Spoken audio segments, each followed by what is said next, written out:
Okay, this class we are going to discuss about alkaline phosphatase, linkers and adapters. In the previous class, we have discussed about the enzyme DNA ligase, which is used in joining the DNA molecules during the production of recombinant DNA. Its mechanism of action we discussed, and at the end we also discussed about the side reactions that take place during the ligation. What is the major side reaction that takes place?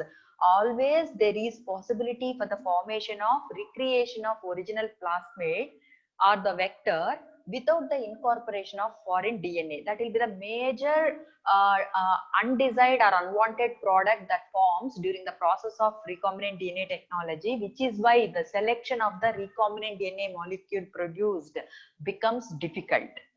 So to overcome this problem, one solution we have already discussed in the previous class, that is using a distinct pair of restriction enzymes so that the ends of the linear vector will be not compatible to ligate with each other, so that the religation of the vector without the incorporation of the foreign molecule can be avoided. But obviously, when you have to use two different enzymes that are producing non-compatible ends, it becomes cumbersome.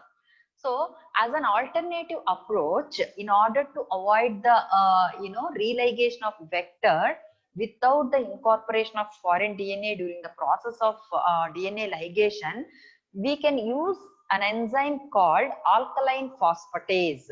We will discuss how the alkaline phosphatase will be useful in order to avoid the formation of the recreated or religated vector without the incorporation of the foreign DNA.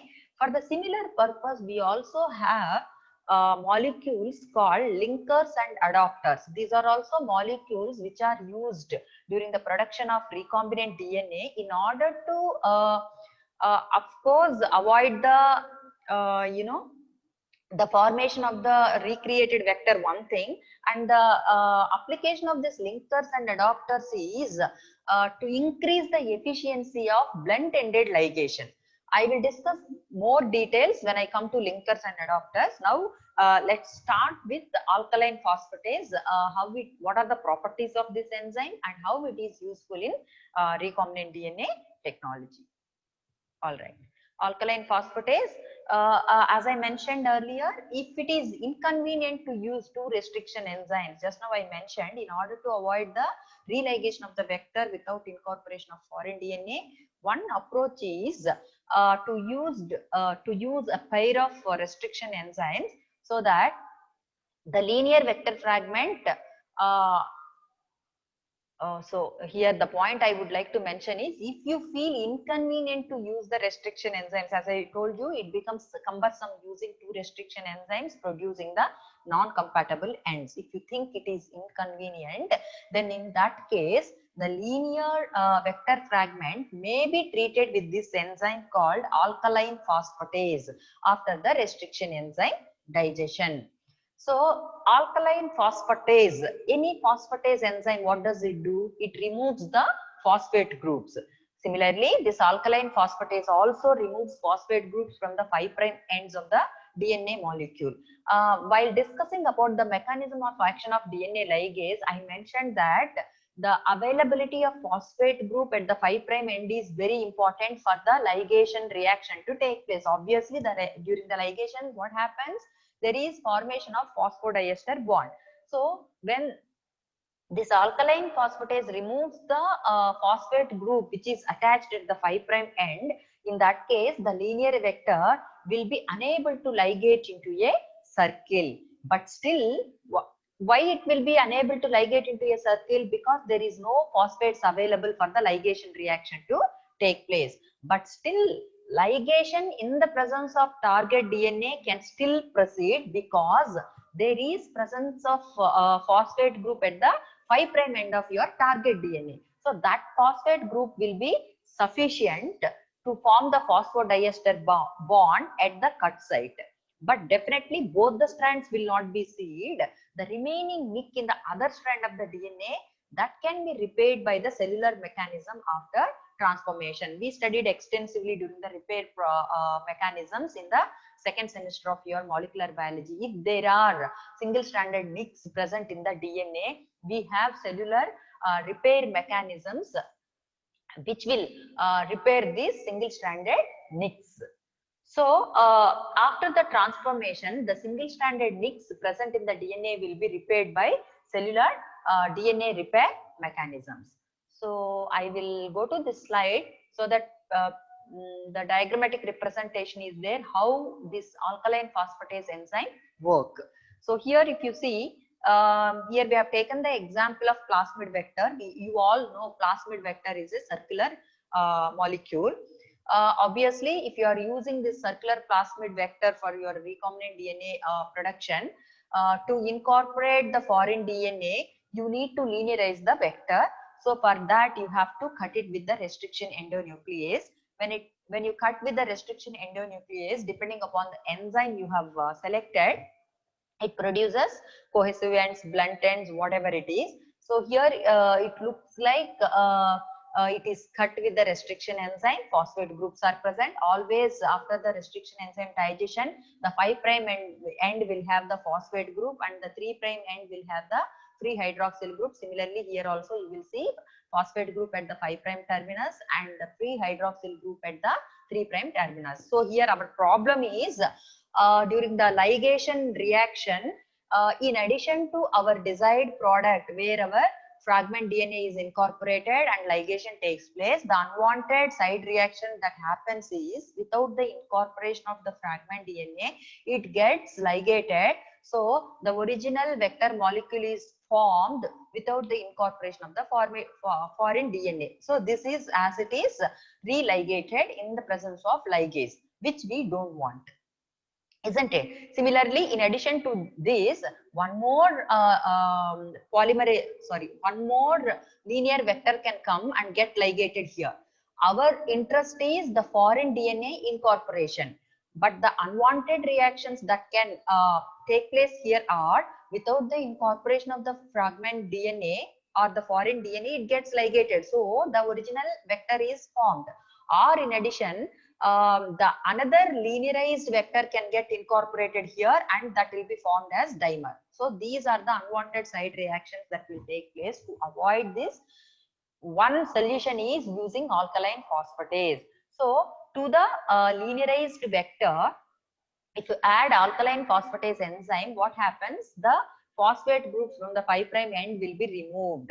When there are no phosphate groups available at the 5' end, in the presence of ligase, the ligation cannot take place. That means both this formation of the original plasmid and the dimer formation can be avoided when you treat the linearized vector with alkaline phosphatase. But still, as I mentioned, if you allow the ligation to take place in the presence of foreign DNA, excuse me, sorry. So in the presence of foreign DNA, still the ligation can take place because there are phosphate groups present at the 5' end of the foreign DNA. So since there is one phosphate present, here the phosphodiester bond is formed and here also phosphodiester bond is formed. So here one nick is present in the other strand, here also one nick is present at the other strand. So after this recombinant DNA molecule is produced, the next step in the production of recombinant DNA technology is transformation, allowing this recombinant DNA molecule to be taken up by the appropriate host organism. The process is called transformation. As I told you, once this recombinant DNA molecule is transferred into the host organism, the host repairs the other nick in the each strand which is present in the DNA. So that's how the intact molecule will be formed. The intact recombinant DNA molecule will be formed. I hope you were able to understand what has been explained here. So briefly, the phosphates need to be removed in order to avoid the religated vector and dimers, for which alkaline phosphatase is treated. I mean, the linear vector is treated with alkaline phosphatase. Because of the removal of phosphate groups, the ligation of the original plasmid and the dimers cannot be formed, but still there is possibility for the ligation to take place in the presence of foreign DNA, because there is one phosphate group at each end of each pi terminus end of the molecule, but still there will be one nick in each strand, which will be repaired by host cellular repair mechanisms. This is very, very important question for 5 marks. Several times it is asked. Explain the usage of alkaline phosphatase in recombinant DNA technology or DNA cloning, or otherwise in the form of essay question also it will be asked, not alkaline phosphatase separately. The essay question will be asked this way: explain the enzymes and their mechanism of action that are used in recombinant DNA technology. So alkaline phosphatase, one of such enzyme. What are the other enzymes? All the enzymes together, again we will discuss this as separate class, because that is very important concept examination point of view. So moving on further, we will discuss what are linkers and adapters and how they are useful in the production of recombinant DNA technology. So these linkers and adapters are the molecules which are used in order to increase the efficiency of blunt-ended DNA ligation. If you remember in the previous classes when we discussed about DNA ligase enzyme, I mentioned that we have two DNA ligases. One is E. coli DNA ligase, the other one is T4 DNA ligase. E. coli DNA ligase cannot catalyze the blunt-ended ligation. It can only does the ligation of cohesive ended DNA fragments. Similarly, T4 DNA ligase also, it is very efficient in joining the cohesive ended DNA fragments, but it is capable of ligating blunt-ended DNA fragments also, but with very less efficiency.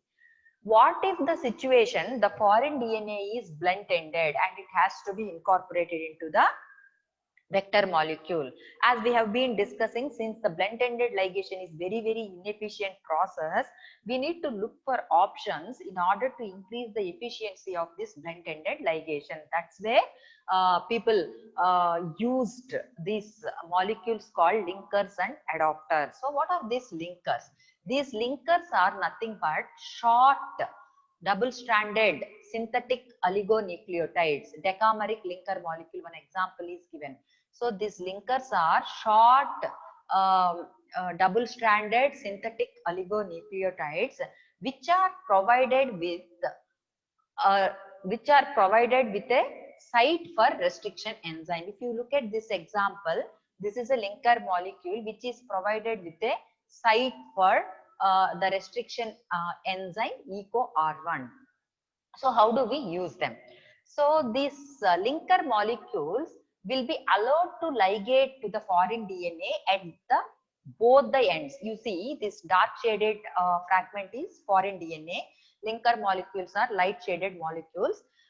Obviously you have to use only T4 DNA ligase. As I mentioned, the E. coli DNA ligase cannot catalyze the blunt-ended ligation. It's only the T4 DNA ligase, of course with less efficiency. Since the reaction is catalyzed with very less efficiency, you can improve the what do you call that, efficiency to certain extent by increasing the concentration of these linker molecules.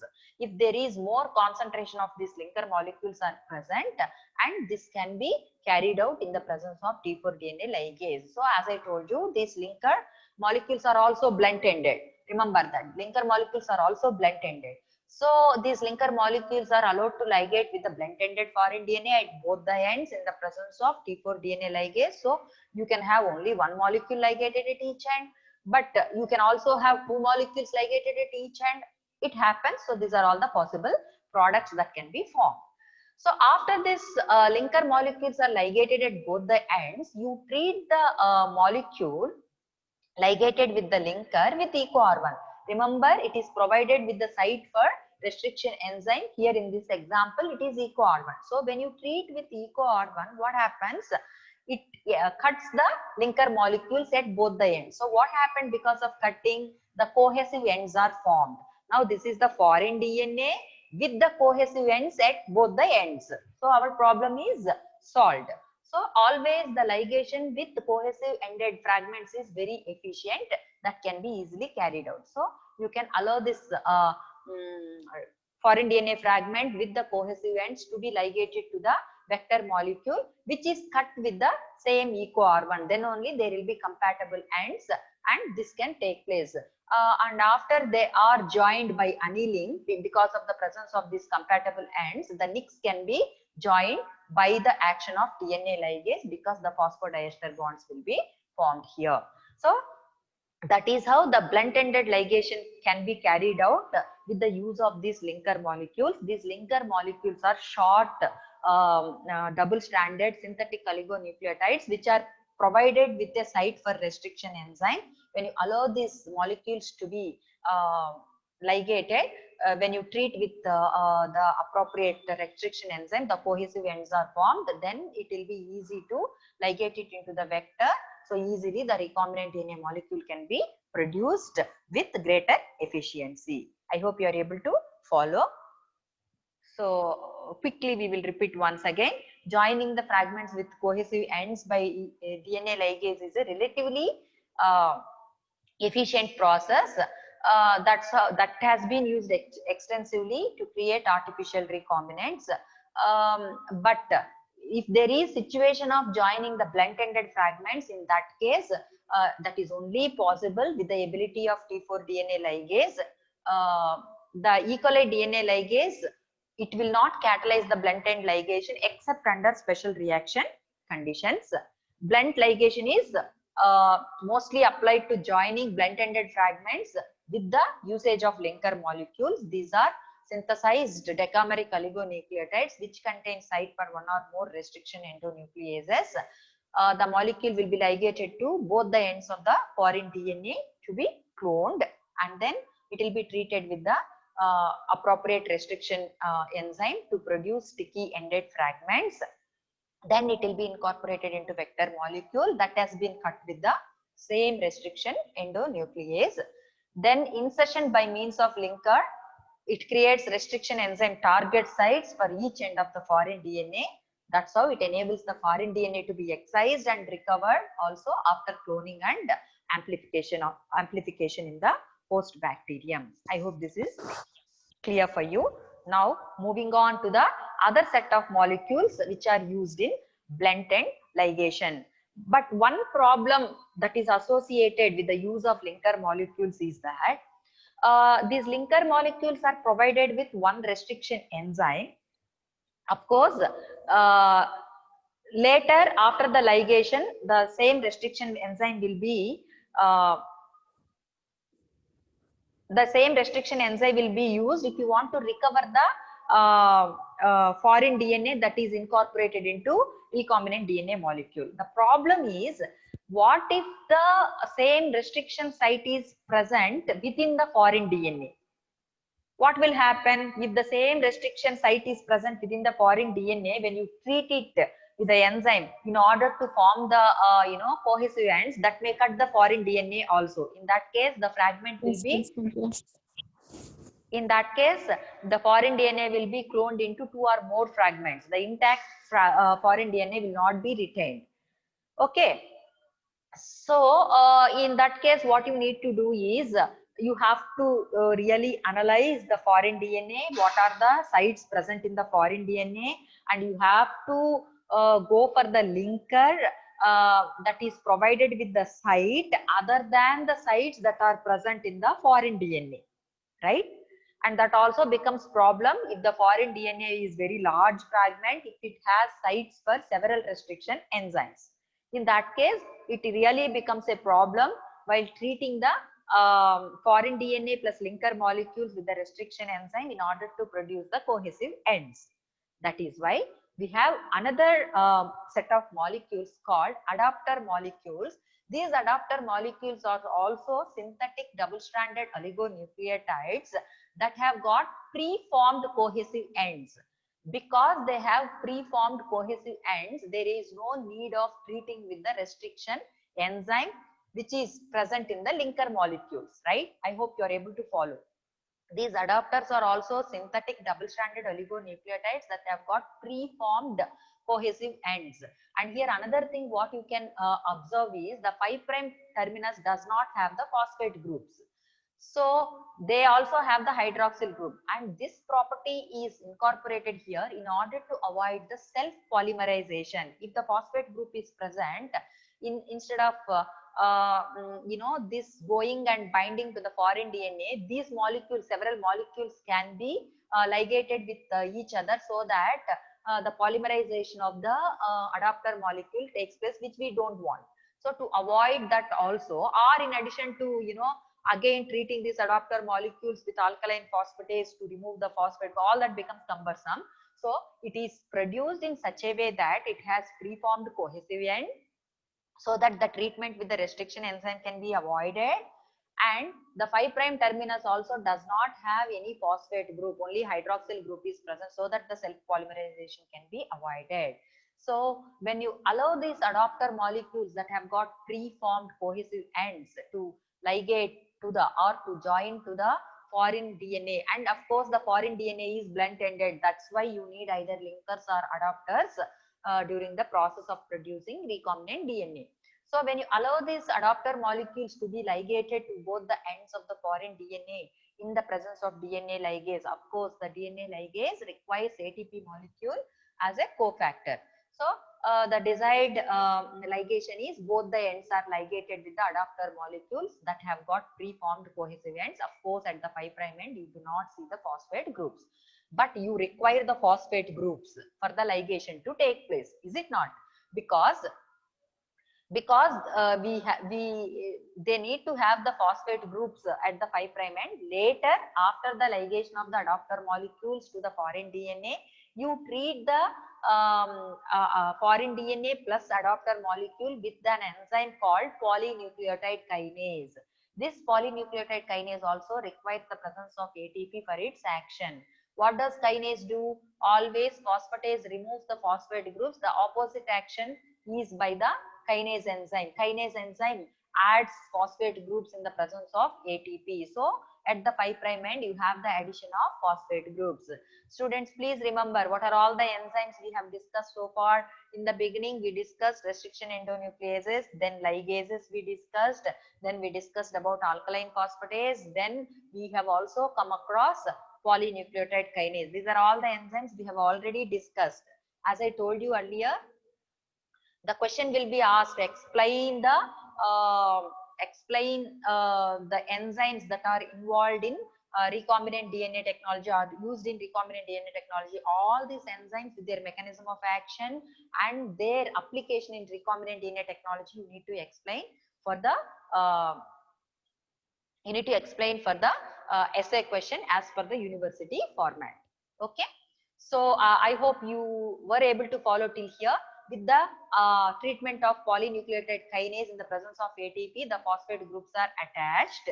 So this is the DNA fragment with the phosphate groups. When you allow this to ligate to the linearized vector, then there will be the efficient ligation process that can take place, which will produce the recombinant DNA molecule. That is the vector in which your foreign DNA has been incorporated.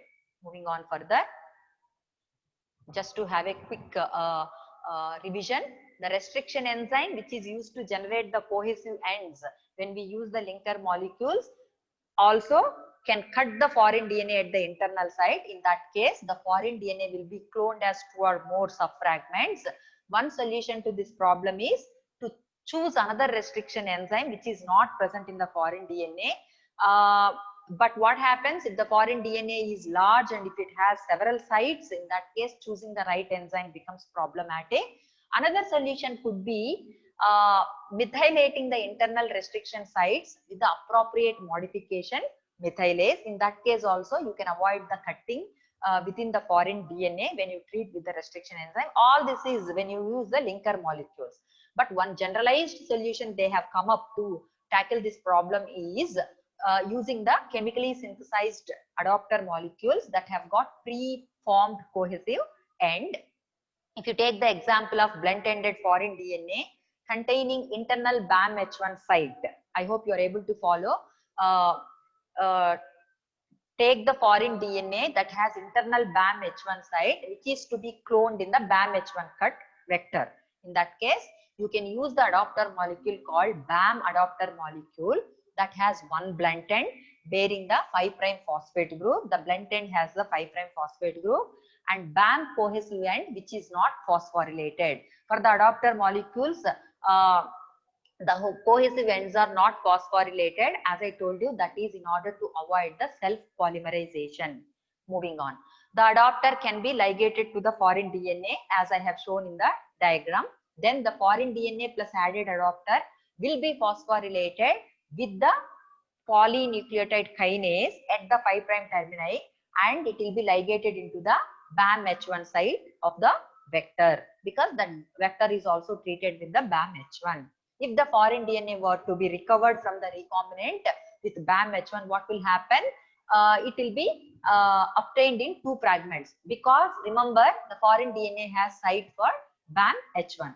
So in that case, the adapter, to avoid that kind of problem, generally the adapters are also designed to contain other restriction sites. In this case of BAM adapter molecule, the other sites provided are SMA1 and HPA2.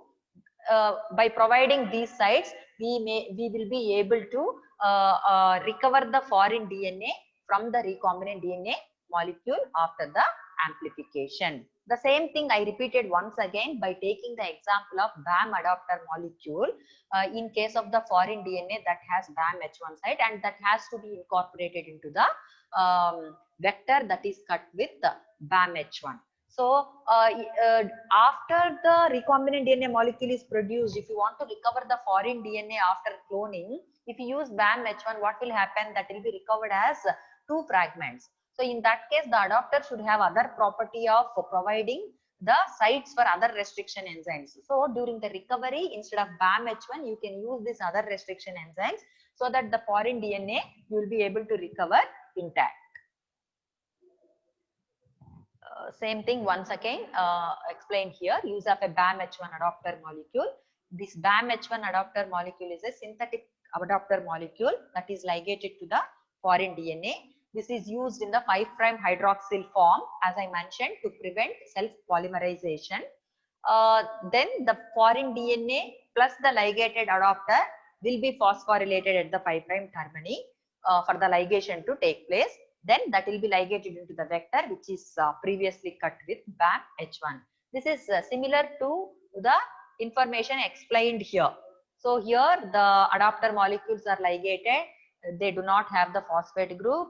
So phosphorylate with kinase, phosphate groups are formed, and later it is explained if it is BAM adapter molecule, the ends are BAM H1 compatible ends.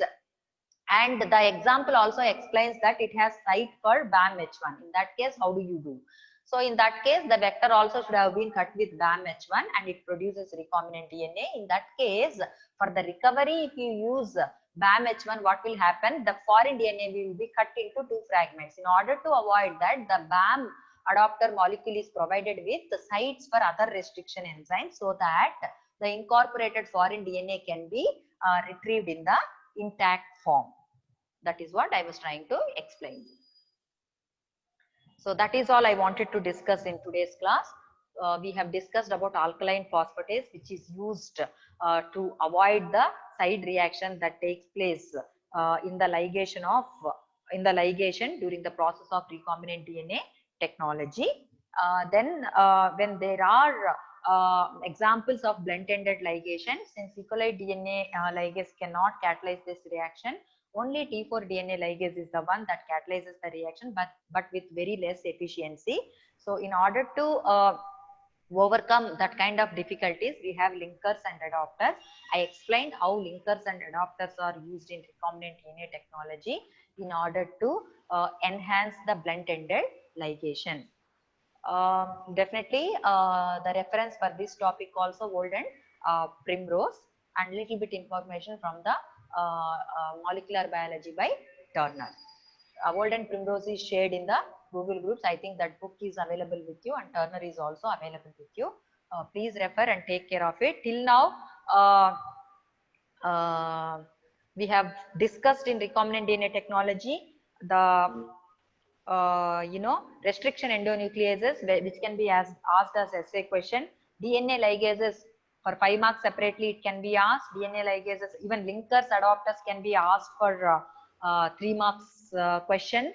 And I also told you all these enzymes together can be asked as essay question. Keep writing. So far, your assignment questions: explain the types, nomenclature, mechanism of action, properties, and application of restriction endonucleases. One question. Second Can you question. repeat it? Yeah. 1 second.